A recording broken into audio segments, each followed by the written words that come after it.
because, I'm working off of old Bessie today. She's a little aged, so she needs to always have the charger plugged For in. sure, for sure, for sure. Absolutely. So, no. What in the world? All right, we ready? We ready? We are ready. All right, so let everybody know real quick.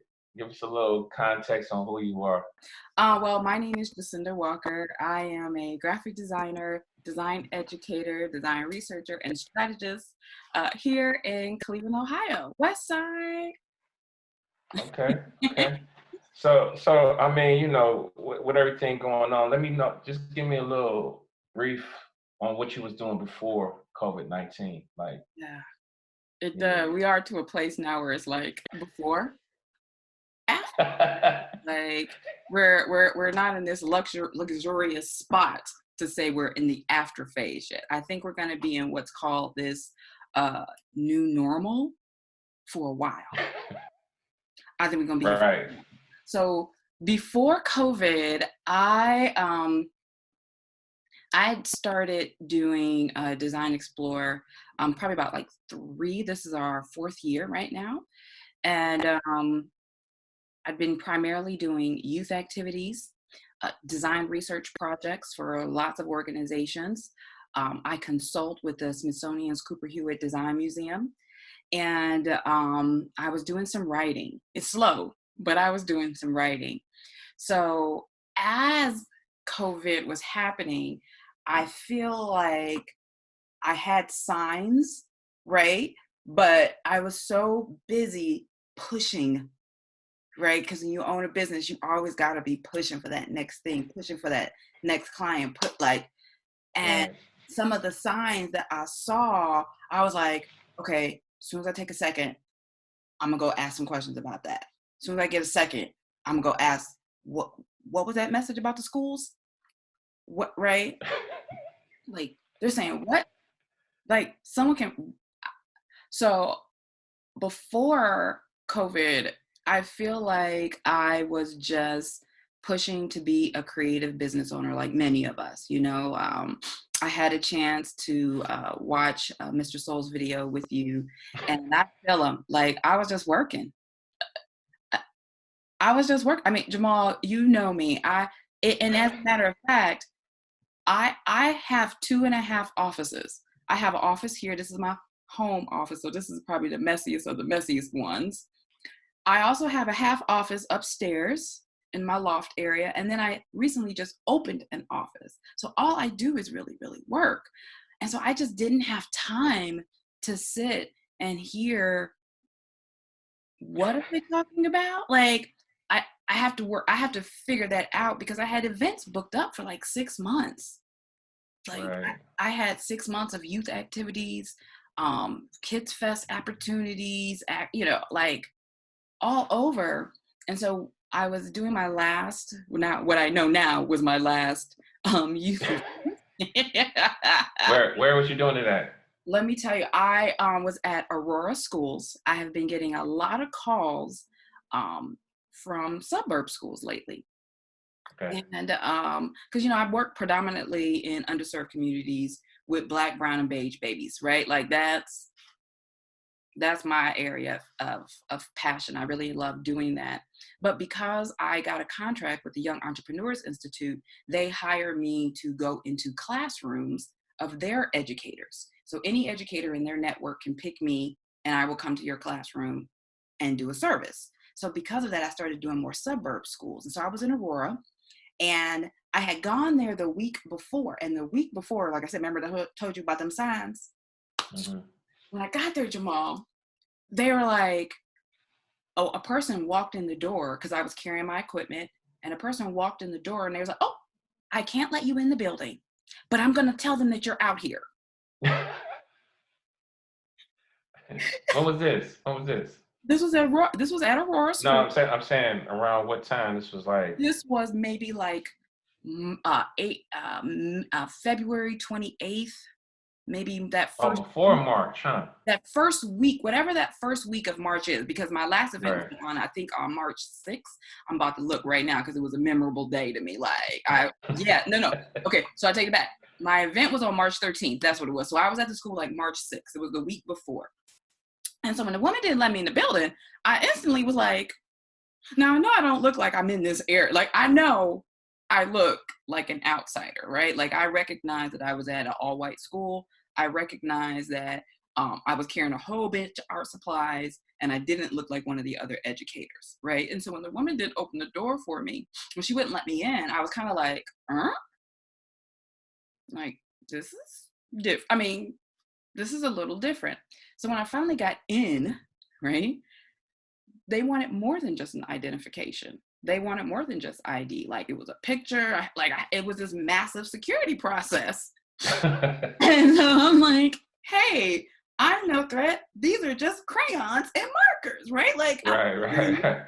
you when I'm And she's like, oh, no, it's a lot going on right now. And, we're getting some information from the school districts. And so we just got to be extra cautious these days. I'm thinking, hey, maybe this is what they do in suburb schools. I didn't know. Okay. And so when I came back, I met with the educator. I thought we had a great presentation, great meeting. I came back the week later. And the week later, not only could I not get in the building, I had to go through a different door. Right. And I was like, oh man, right. And then these because I'm carrying all my supplies now, a couple other people are jumping out like, hey, let me at least help you, bring that stuff in. Are you the person that's going to be doing our in-classroom assignment today? And I'm like, yeah. So they remember me from last week, pull up my information, do the badge thing, with the picture on it. Right. So I was just like, wow. So I do the youth activity. I think it's going well. And the teacher is explaining to me that, hey, I'm so glad we were able to schedule this today because schools have been closed. And I said, oh, is it spring break? And she was like, you ain't know. Like, because I told you, I don't have quality cable. So I don't get a chance to watch CNN every day like the rest of the population. So, I'm watching Newsly and I'm watching. Right. Because I don't get to watch regular news because I don't have regular television. So when she announced that their school was closing, I thought it was just a public school thing. I didn't realize the governor had shut down all of the schools. And so I was like, wow, this is so great. I'm going to connect with you to get the pictures for the event. And she's like, yes. So we exchange information. She rushes the students to the school bus because, she doesn't want them to miss the school bus. She helps me and another educator. We pack up our things and we pack up the room and, we get it to my car. By time I get to the car, Jamal, my email and my phone is blowing up. I can't even get in the car good and really relax from this 3-hour youth activity that I just did because everybody's calling me, right? I am getting calls from educators. I'm getting calls from teachers, like at, in organizations that I've done events for. And they're like, I'm so sorry, we have to cancel the event. The schools have been closed. Right. And I'm telling you, for 3 days, Jamal, I had nothing but cancellation emails. What was that doing to your psyche, to your morale and all of that? If we can be straight honest, the first day was the hardest day because I was just like, because now I'm trying to catch up. Like I'm trying to catch up. I'm trying to read the governor's notices. I'm trying to go to my Facebook feed. Like all the schools are closed. Like what city? Like what county? Like because I had school event booked in Columbus, right? So I'm thinking, I'm trying to figure out how massive is this? By day 2, more cancellations are coming in, more calls. Day 2 is when I said, and by then I had caught up on all the news, and I said, oh God, this is about to be bad. And I did what is probably a girl thing, but I'm a very big proponent in releasing emotion and not holding emotion in because I believe it weighs you down. Yes. And so I proceeded to cry for like 3 days straight because I couldn't believe that everything I spent 7.5 years building was about to fall apart. Mm. You know, because remember, I had a good cushy job. You know, I had a good, as they called it, you know, we say in the Black community, a good government job. Right. I had a good government job. And so I gave that all up in my retirement and everything to start designExplorr. So when people say, hey, have you left room in your life to do something else? Absolutely not. designExplorr is my life. It is what I do. It is what I wake up for. It is why I'm doing all of it. This is my legacy.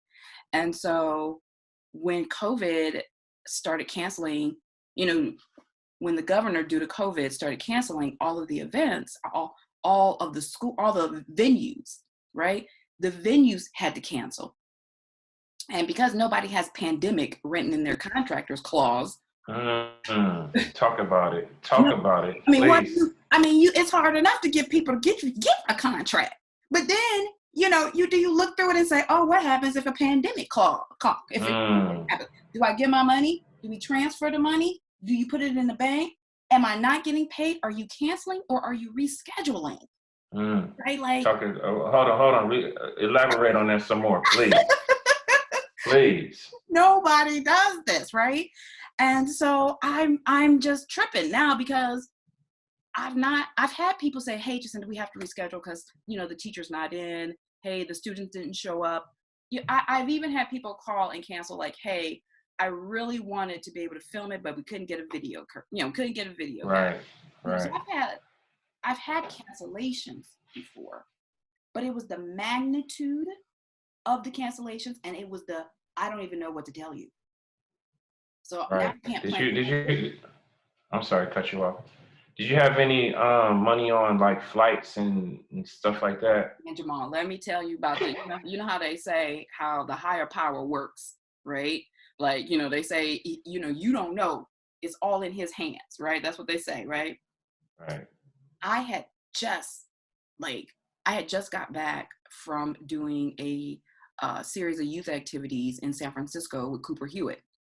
So I was in San Francisco like February 5th, like that week of whatever week is Valentine's Day. Like I was there and it was interesting because while I was at the airport, I did see lots of people with gloves on, the TSA guys who are usually very rigorous on pushing your thing through and kind of looking through the bins a little bit. Mm-hmm. They was hands off, right? Like they was like, okay, you ain't got nothing in your pockets, do you? Like they were I felt that the TSA people were very hands off.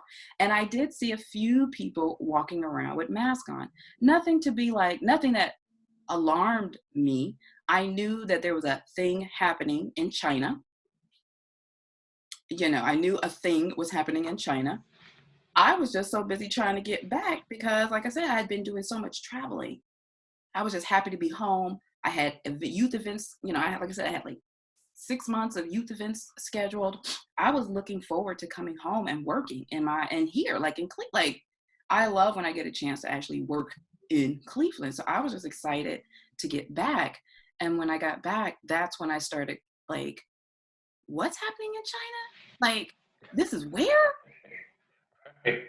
Right. How many So right now, like, tell me about the adjustments you've been having to make. Yeah, I hadn't had to make some serious adjustments. It's so because remember, you and I, we've talked a little bit about this, like, where do I think designExplorr is going to be, like, you know, because I'm not just doing freelance work. You know, I always joke about to tell people, you know, I'm trying to build a business, and it's a different mentality attached to when you're trying to establish some sort of legacy building, generating business. And so I had made a decision prior to COVID that, you know, is kind of now like, oh man, I made a decision and I bought an office. So this has been extra challenging for me because this was supposed to be my time in having an open house party, right? I was supposed to be showing my creative community, hey, I have this space, let's do some things together.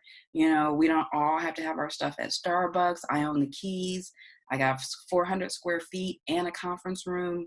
Like, it's free parking. Like, let's do some stuff, right?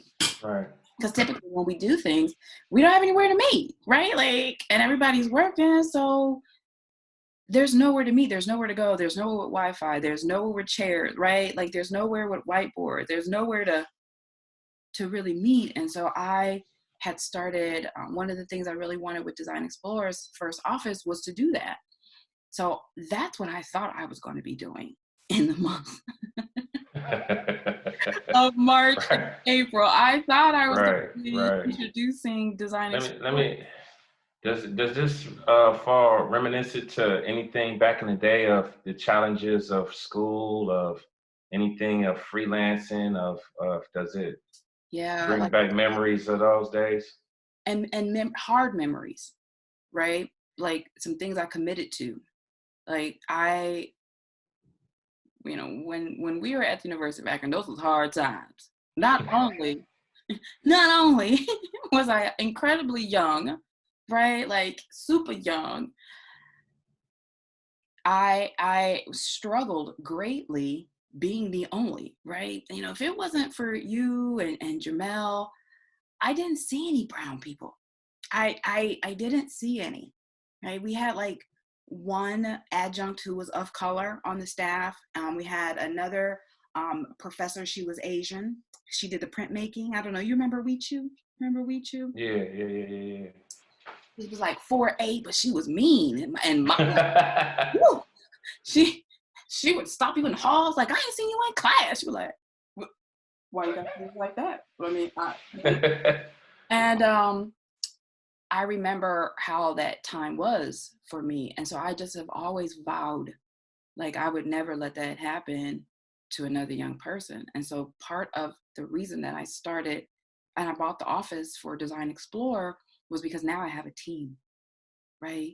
I have some young people who are looking to me to provide extra in their life. And it was in that moment, I guess, after I stopped, I decided to stop crying about it and realize and remember, I made a promise, I made a commitment to not just, being active and doing this work, I made a commitment to others. And so even if I'm struggling personally with this, I need to just pull my ish together so that I can be available to my team now. And I just decided that I'm still going to work. I'm going to figure out a different way, and I'm not going to let any of them go. It took me too long to find these young people, and it took me too long to pull all this together. And I think that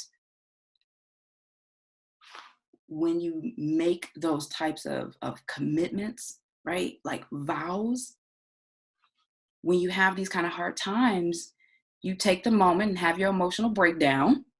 And then you have to remember that breakdowns lead to breakthroughs. Right. And I'm just in the process of another breakthrough in my life right now. I have been fortunate enough to always had activities where they are very structured. Like, so I'm infamous for my slide deck presentations. And I know you laughing. You love my slides. Well, I know you love my slides and stuff.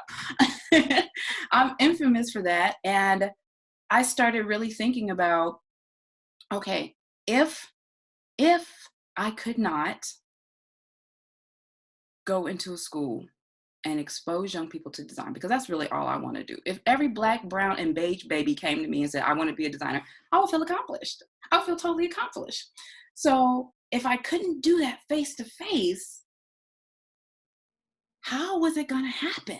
Like, how was I going to fulfill my mission if I couldn't do it face to face? And that's when I realized it's time to take this ship on the road.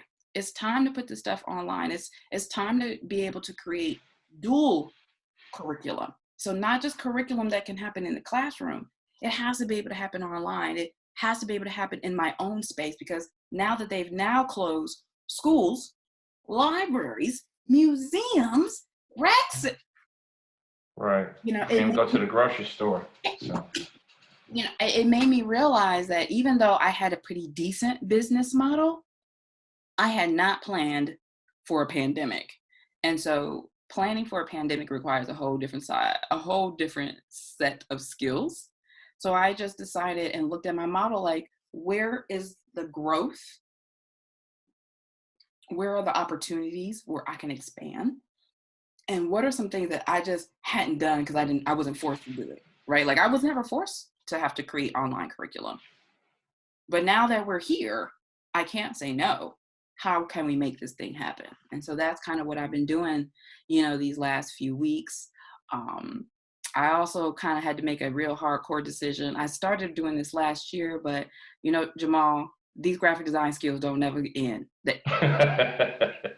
As you can see, pick up, had to right. pick up.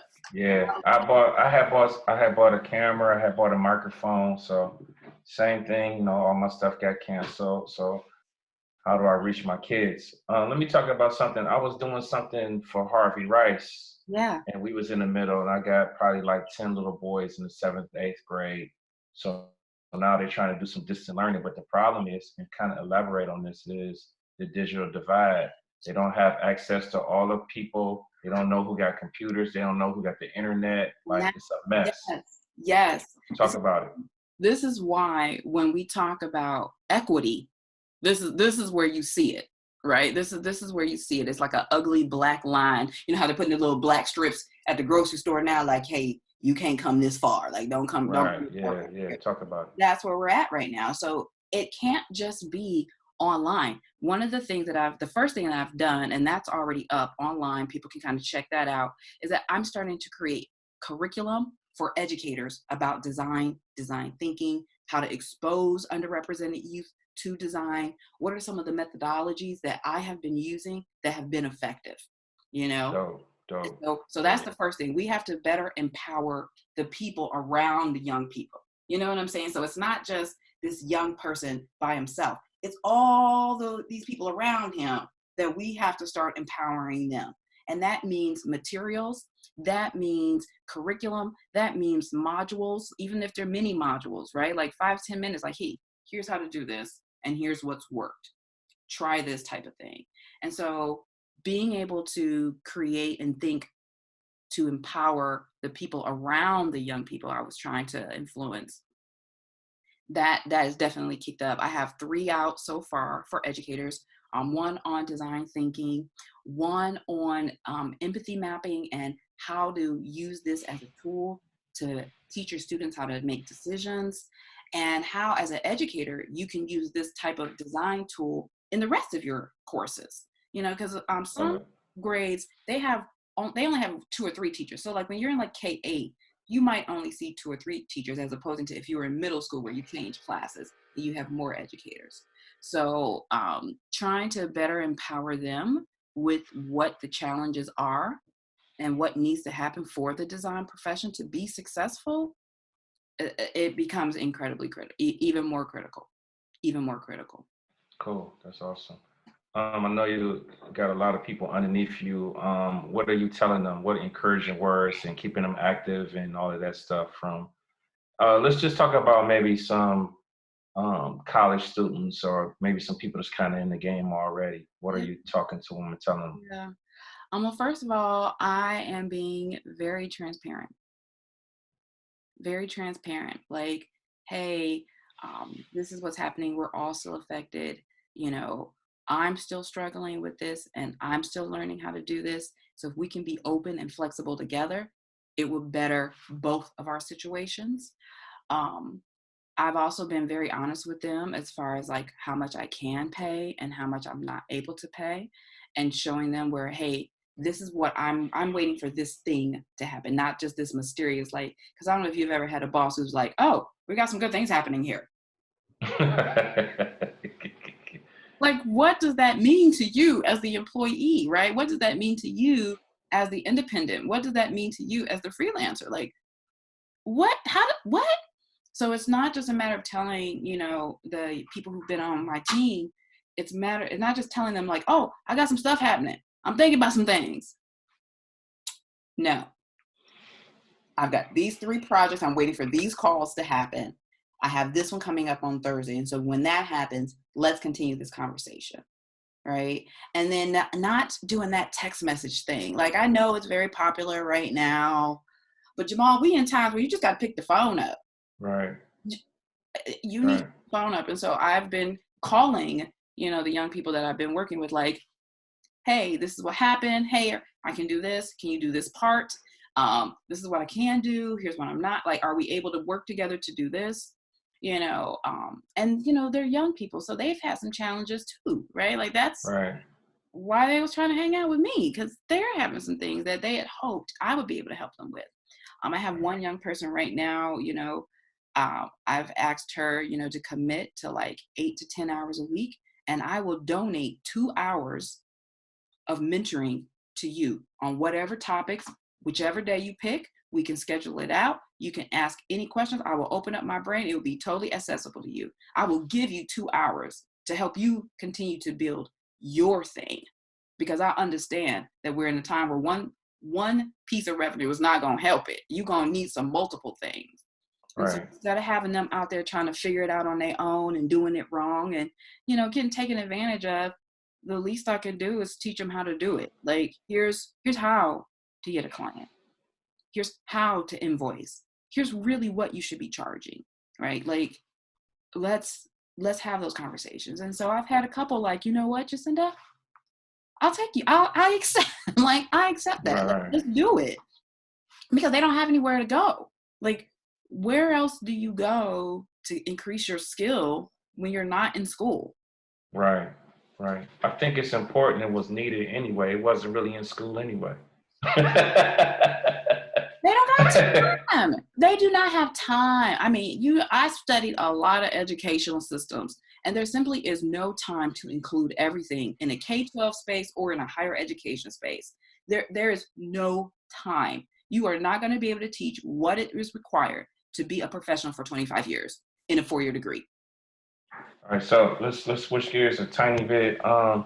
Talk about, we kind of talked about the new norm and all of that. Do you see it going back, or do you see a shift in education? And what do you see, and what are you thinking? We're not going back. We're not going back. I do not see it happening. I can see it. I have a couple of clients right now who have literally like, hey, listen, I know we had to cancel the event. Would you be willing to do something online? Right. Would you be willing? Because I guess they're asking, would I be willing? Because some other people said, oh, heck no. Right? Because it's hard as a creative to take your show visual, like to take your show video. Because we're so like physical and tactile. Yeah, I think you need both. Like, I like being there, but also I know it's necessary. So I just didn't have that time. Can you talk about having some time to get a little rest? Jamal, ain't no rest. I told you that 3 days. That 3 days, that was the rest. That was the rest, because I told you I'm a huge proponent of not carrying emotional baggage, right? Because you can't be productive, you can't be creative, like, right? Like, I believe that, when the mind is free, when the mind is open, things come, right? Things happen. You can't do that. So when you say what was the rest, that was the rest. I have literally been getting up, getting dressed, going to work. Like I said, now that I own the office, I'm paying. Are you still going to the office? I have to, Jamal, because as you see here, cool. Yeah, congratulations. Yeah. Thank you. Well, here, this is where I work.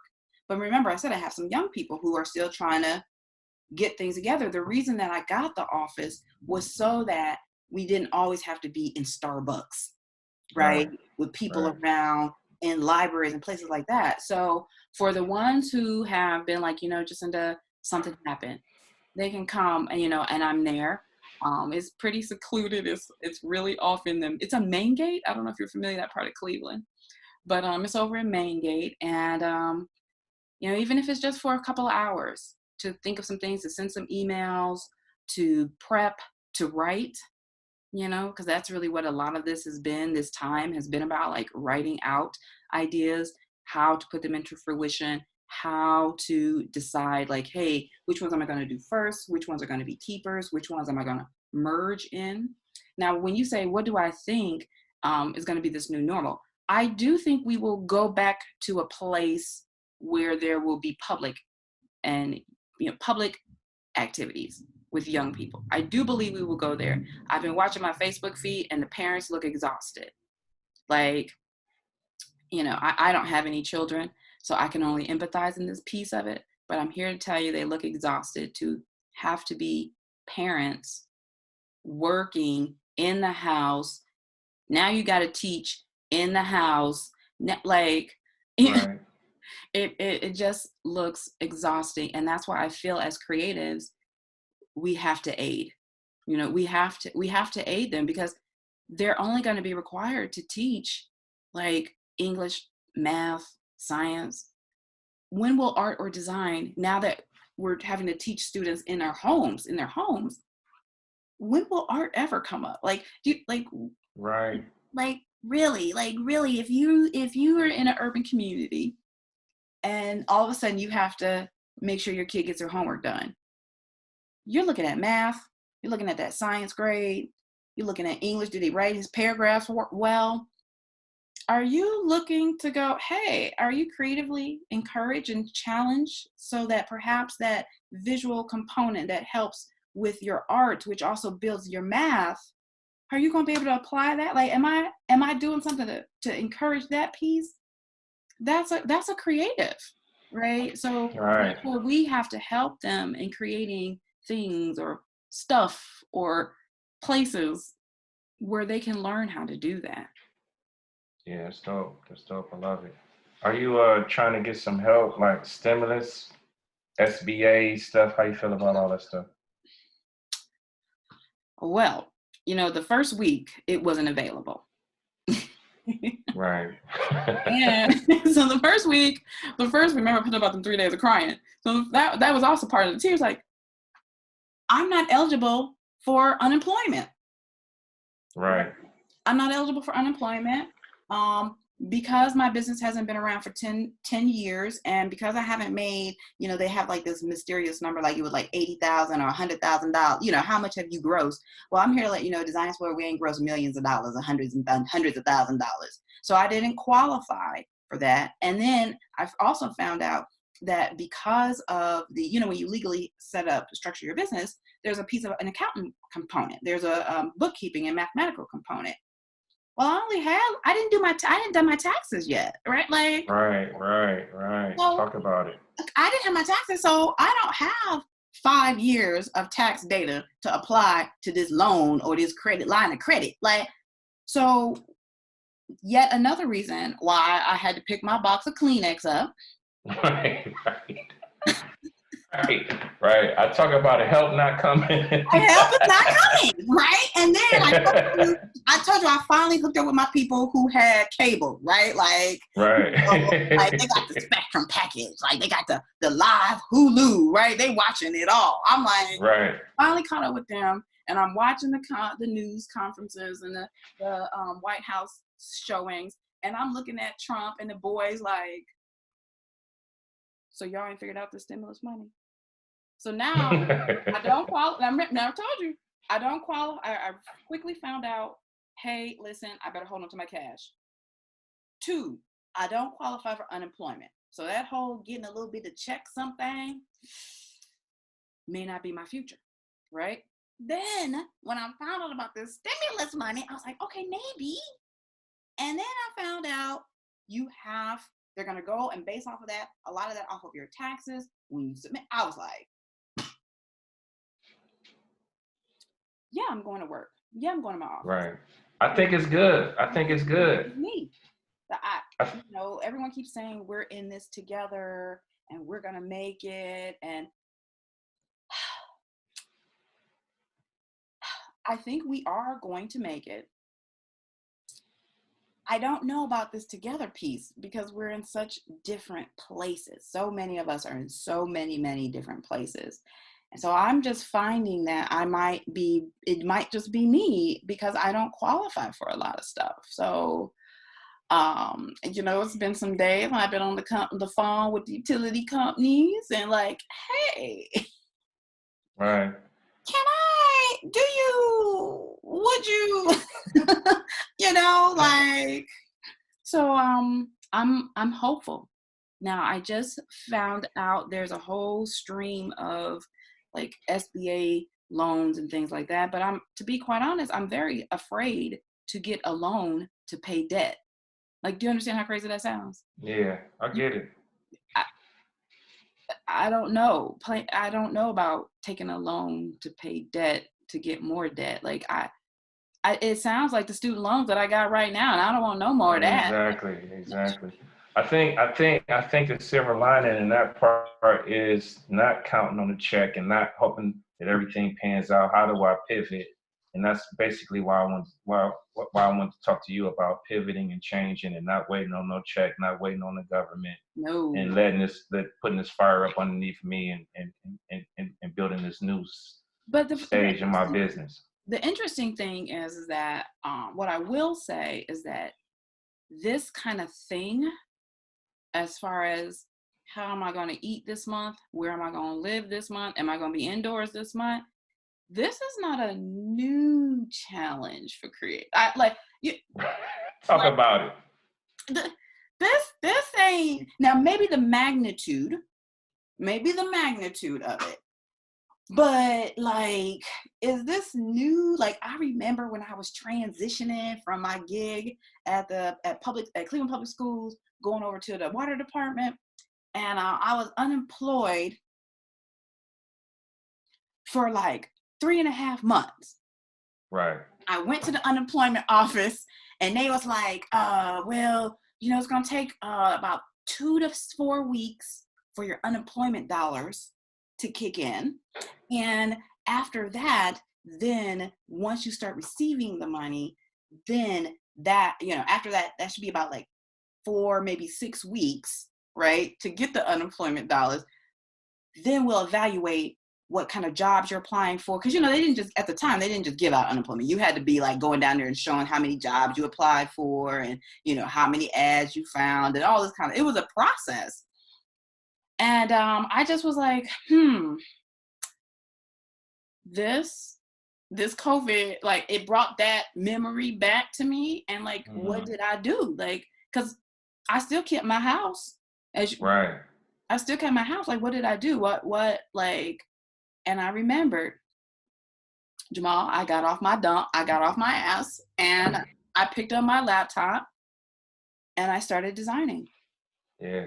And that's what I've done this time. So I don't think that this is the first time. And if you really call yourself a creative, like, if you really not for the folks who just like, oh, you know something, I'm gonna start no, for those of us who have vested, what do they say? You got skin in the game, right? Like, for those creatives who are vested, who got skin in the game, and you know who you are, this isn't exactly new. Now, maybe pandemic is new, but having to be creative about how you gonna pay your bills for that month, I don't know if that's new for many of us. Like, and I'm just happen to be blessed and privileged enough to own some equipment, right? Like, I remember once my dad was helping me move furniture around, and he was like, honey, you got a FedEx in your office. Like, you got a FedEx in your house. I got my printer. He like, honey, you can go to Kinko's up the street. I'm like, Daddy, I need my own. Right. I need my own. Right. And so having, my own laptops and having my own copier, I'm so terrible, Jamal. Let me tell you what flyer I'm making right now.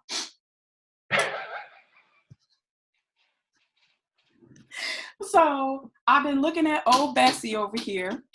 She cute, like, right? Right. I've been looking at old Bessie, and you know how you get something and you read the manual, but you don't really read the manual. You just so Right. excited to use it. You just plug it up. You start going. I started looking at old Bessie's volume. Wait a minute. I do 8.5 by 11, 11 by 17, 12 by 18, double-sided, cardstock, paper, and 4-foot banners. Guess what? designExplorr is in the fulfillment business. We're in Right. the fulfillment business. So if you need color copies, printouts, you can't get the staples because staple acting, you know, you can't Yeah. call me. If you need some printouts, let's talk.